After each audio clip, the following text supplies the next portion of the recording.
Going to head into the kitchen, Lily, where there's lots of food, I'm sure, already. What's going on today?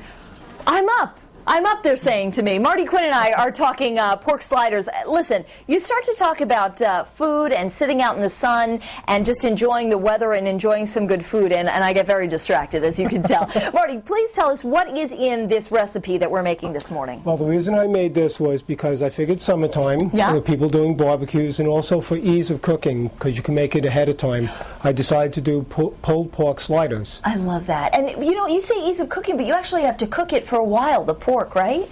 All right. Yeah, actually you do. It takes hours and hours, so it's something you can cook well ahead of time. Very nice. And tell me some of the ingredients, because I see them lined up right here. I have all the spices that are in it: brown sugar, some dried oregano, salt, turmeric, some chili powder, and some peppercorns.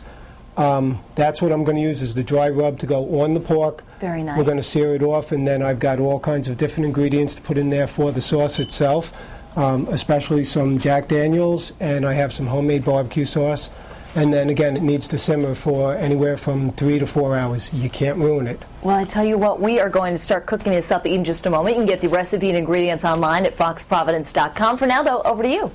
About food, we're going to head into the kitchen with Lily. What's going on? That's right. We're talking about, what were you going to say, Marty Quinn? Well, somebody at my job on his own decided that we needed a pineapple mascot, perhaps? And I would think a pineapple would be a good mascot. Maybe with some googly eyes? Yes. What did you guys choose? He went online, he bought the outfit, and he's been dying to go downtown. Wait, as a pineapple? As a pineapple. He really did? As a pineapple. I love that, getting people in. And actually, you do want to get people in, particularly this weekend, because you've got a lot of events going on. Yes, we have the 4th of July. We have a 4th of July barbecue. Monday nights is always our half-price appetizer at Pineapples. What time? 6 o'clock to close. All right, I may be there today. Keep going. Oh, good. And actually today the bus is going free because of the weather. Oh, that's a great point, yeah. So you can get down there for free. That's great. So what else do you have going on? We also have Lobster Fest, which here's my lobster right here. Yeah, and what is Lobster Fest? Lobster Fest is in the Wynwood restaurant, because we have all of our different outlets. In the Wynwood restaurant, we're offering a 1.5-pound lobster with steamers, mussels, corn on the cob, and red bliss potatoes.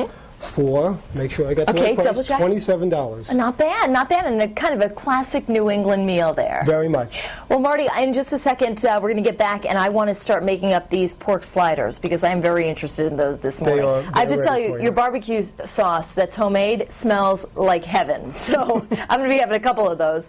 Right now, you can get the recipe and ingredients online at foxprovidence.com, and we'll throw it back over to you. Back in the kitchen this morning with pineapples. And we are making some pork sliders, right? Yes, we are. And this is one of the things, I mean, Hyatt Regency has a lot of, you've at least 2 different restaurants on your We have 2 restaurants, and then we are the largest banquet facility that is in that part of Rhode Island. I think Providence might have a bigger one. Very cool. Well, let's get cooking here this morning, because I know that you have some pork that's already cooking, because that takes a while. Yes. But show me how you get started with that to get to the point where you throw it in the oven. This is pork butt. And you can use any kind of pork, but pork butt I think works the best. Okay. And I took all the dry herbs that I had, and I did a rub. And this is called a dry rub because you're not adding any oil or anything into it. You season all the parts of the meat, all around it, and then I'm going to sear it in the pan. Now, searing it locks in that flavor, and it actually is what they call the mallet effect. And that's because there's amino acids and sugar that are in the meat, and they intermix with each other, and that's when and easy to remember, just when you have that piece of meat and you like the brownness on the outside, that's why, because of the flavors of the 2 interlocking with each other. And so that kind of seals in all the moisture, and then you pop it in the oven. And I see you have it at 350 degrees. Correct. How long does it have to be in there? A while? I cooked it yesterday for about 2 hours, and I've cooked it today for about another hour. Okay. Because you want it to just get to the point where it just it's easy to pull apart. Off. That's why it's called pulled pork. It just pulls right off. Gotcha. All right, so now we're going to also saute some vegetables. Tell me what we're doing over here. This is a little bit of oil, right? We're making our sauce that we're actually going to braise it in. Okay. So this is a little bit of olive oil. Olive oil here. And then I cut all the ingredients. Can I put all this in? You can put about half of that. About half that in. Okay. And you can give me the other half. That would be great. Put that right in there. Ooh. Hot pan. That's exactly what you want. Okay. Ooh, and that's that noise you want too, right? Can we do that? Or? Yeah, go ahead before the fire department comes through. But that's what you want to do. You want to get that searedness on the outside. It also doubles as a magic show. Okay, so then after this oil starts to get heated up, yep, I'm going to put in. You can put all your. We've got garlic, some white onion, some yellow and green peppers, red peppers. What is the Thyme. Thyme. Yes. Okay, and this all goes right in, right? Goes right in. Okay. Ooh, that same sizzle again. And now you're just going to flip it over to all sides so you can seal Correct. in And the there's a good shot if you want to take a shot of when you say seared. You want to see a nice brownness on it. And that happens really quickly. It happens very quickly. Now you're going to do that on all sides. Correct. And then we're going to put it into the oven, right? And I'm just going to move this into the oven right now. Okay. Can I help you with this? I'll open the door. Sure, This top sure. one you want to put it in? Okay. I'm just going to turn off this over here and turn down this. A lot of stuff to do in the kitchen.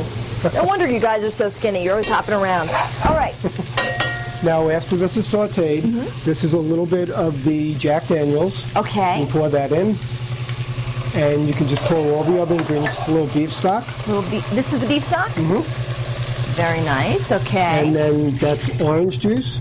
Freshly that's squeezed. a surprise, but gives it a little bit of sweetness, Gives right? it a little bit of sweetness, and then Freshly squozen. Freshly squozen. And then what else? And then that's a homemade barbecue sauce. Now, I know that most chefs don't give away all their secrets, but can you tell us a little bit about what makes this barbecue sauce up? Well, this sauce was made by my sous chef, Okay. Sean. Okay.